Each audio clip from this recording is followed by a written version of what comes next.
Hello, everyone, and welcome to this week's Tycoon of the Week. And this week, we're going to take a look at Henry Hines. The Industrial Revolution caused people to flock to major cities due to the workforce, such as factories, unions, and other opportunities. For the first time in history, people are not living in farmland, but major cities like Pittsburgh, Chicago, and New York, causing a phenomenon of urbanization. Because of this phenomenon, people did not rely on their own agricultural skills to produce their food. For the first time, large groups of people relied on other groups of people to bring them food. Because of the dense population, it offered entrepreneurs an abundance of opportunity to make their marks, and that's just what Henry Hines was about to do. Born October 11, 1844, Hines always had the spirit of an entrepreneur. He'd started many of businesses and failed, but one of his early success will come from his horseradish business. Although he had done very well for a small businessman, his hubris and ambition would soon be his downfall. After trying to expand his horseradish company too fast, his business would soon implode under the weight of the loans he had taken out. You see, at the time, people were not very accustomed to canned or packaged foods. Small-time farmers would bring fresh produce to the marketplace. So if you had canned or packaged food, it could stay on the shelf for weeks before it ever sold. This would only be the beginning of Heinz' problems, as he discovered his name in his local newspaper, not for being a brilliant entrepreneur, but for the amount of debt he had accrued. He became synonymous with being a criminal and a con artist. This caused Heinz great humiliation amongst his family and peers, but this would not be the end of Heinz. One late evening, Heinz visited his brother and his sister-in-law for dinner.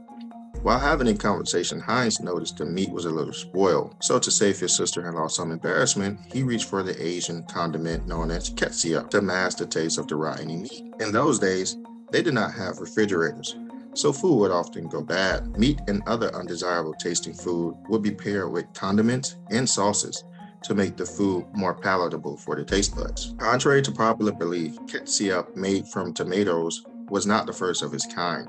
Ketchup was made from a wide variety of different things, such as mushroom sauce, a celery sauce. They were not the best tasting condiments. Henry Hines said to himself, "Someone should really make a better ketchup.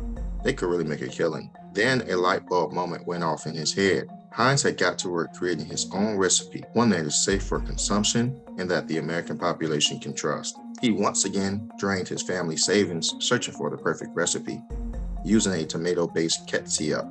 Heinz mixed onion, sugar, and vinegar, a multitude of other flavors to create what is known today as Heinz ketchup.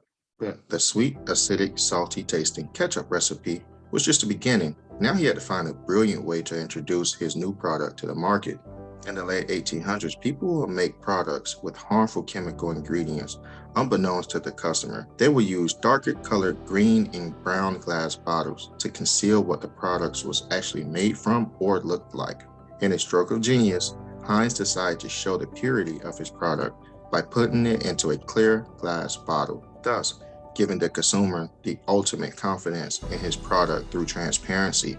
This marketing tactic will prove valuable. Henry experienced great success with this method. He continued to innovate and come up with new ideas, such as building the first all-electric factory in 1898, beating out the likes of J.P. Morgan Chase and Andrew Carnegie almost by a decade. But he would not stop there. He would also introduce his continuous flow system, which is commonly known as the assembly line.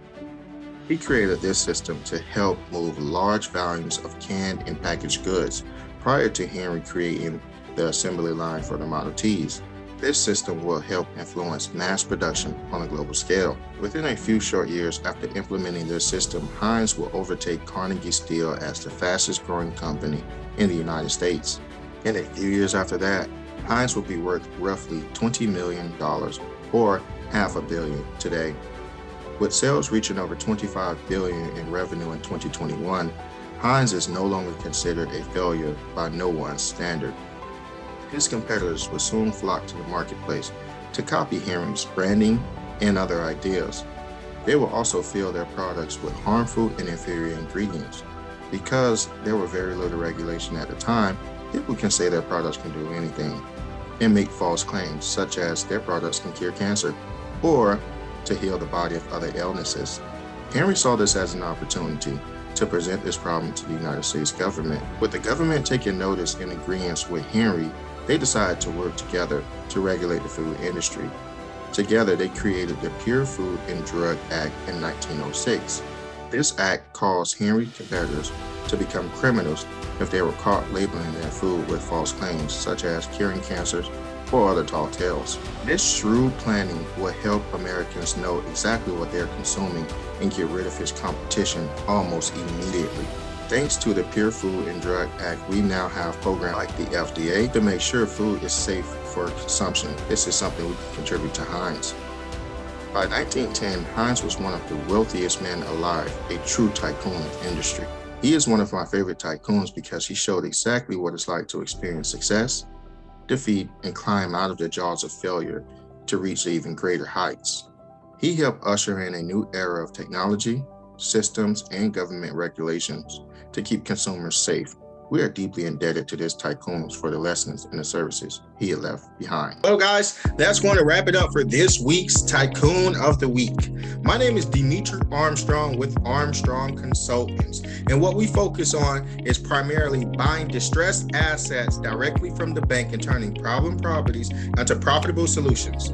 So if you yourself want to become a tycoon, but you're having a hard time finding deal flow or finding somewhere to put your money so that it can gain an above average return, go ahead and give us a call at 954-807-2443. Again, that is 954-807-2443. And let's take advantage of the downturn in the up and coming market so that we can become the tycoon of tomorrow by turning problem properties into profitable solutions.